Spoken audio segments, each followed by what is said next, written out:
அண்ணன் அவர்களும் நம்மோடு நோன்பு வைத்திருக்கின்றார்கள். இந்த நோன்பை அவர்கள் வைத்திருக்கின்ற চেন্নাইতে রমজান মাস উপলক্ষে এক বিশাল ইফতার পার্টির আয়োজন করেন দক্ষিণী সিনেমার সুপারস্টার থালাভাতি বিজয়। শুধুমাত্র অভিনয় ও দক্ষতায় বিশেষভাবে জনপ্রিয় ছিল, তবে রাজনীতিতে প্রবেশ করে তার আক্রমণাত্মক মনোভাব তাকে আলোচনার কেন্দ্রে এনেছে। চলচ্চিত্রের পর্দায় তার শক্তিশালী উপস্থিতি যেমন দর্শকদের মুগ্ধ করেছে, তেমনই রাজনীতিতে তার শক্তিশালী অবস্থান ও একাধিক বক্তব্য তাকে নিয়ে বিভিন্ন বিতর্কের সৃষ্টি করেছে।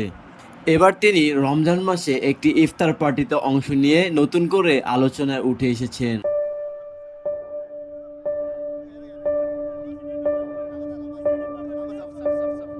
শুক্রবারে তার দল তামিলাগা বেটনি কাজাগামের উদ্যোগে আয়োজিত অনুষ্ঠানের এক ভিডিও সামাজিক যোগাযোগ মাধ্যমে ছড়িয়ে পড়ে। ভিডিওটিতে বিজয়কে চেন্নাইয়ের একটি ইফতার পার্টিতে অংশ নিতে দেখা যায়। এই ভিডিওতে বিজয়কে সাদা কুর্তায় এবং মাথায় টুপি পরা অবস্থায় দেখা যায়, এমনকি তিনি নামাজেও অংশ নিয়েছেন।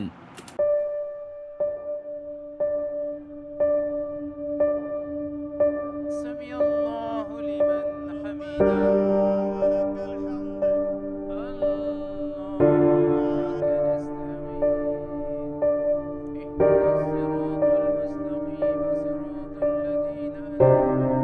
ভিডিওটি সংবাদ সংস্থা ANI তাদের অফিসিয়াল এক্স অ্যাকাউন্টে শেয়ার করেছেন। এতে দেখা যাচ্ছে বিজয় তার দল তামিলাগা বেট্টি কাজাগামের সঙ্গে এই ইফতার পার্টির আয়োজন করে এবং এই সময় তাকে রোজাদারদের সঙ্গে বসে প্রার্থনা করতেও দেখা গেছে।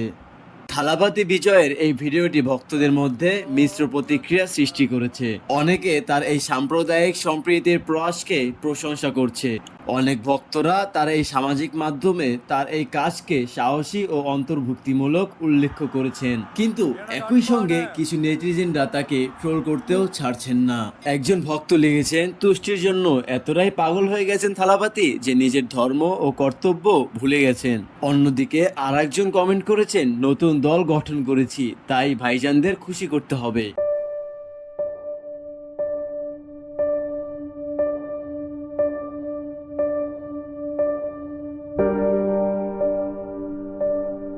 বিজয়ের রাজনৈতিক প্রবেশ তামিলনাড়ুতে ঝড় তুলেছেন। তার দল তামিলাগা ভেট্টি কাজাগাম গঠনের পর প্রথম সমাবেশে 3 লক্ষ মানুষের উপস্থিতির দাবি করা হয়েছিল। এটি তার জনপ্রিয়তা এবং রাজনৈতিক প্রভাবের একটি বড় প্রমাণ। 2024 সালের ফেব্রুয়ারিতে দলটি গঠনের ঘোষণা দিয়ে তিনি 2026 সালে তামিলনাড়ুর বিধানসভা নির্বাচনে প্রতিদ্বন্দ্বিতার পরিকল্পনা করেছেন। বিজয়ের প্রথম রাজনৈতিক সমাবেশে তিনি দ্রাবিড় জাতীয়তা এবং তামিল জাতীয়তাকে একত্রিত করার কথা বলেছিলেন, যাকে তিনি একটি মাটির দুটো চোখ বলে অভিহিত করেছেন। সেই সেকুলার সামাজিক ন্যায় বিচারের আদর্শের উপর ভিত্তি করে দলের লক্ষ্য নির্বাচন করেছেন।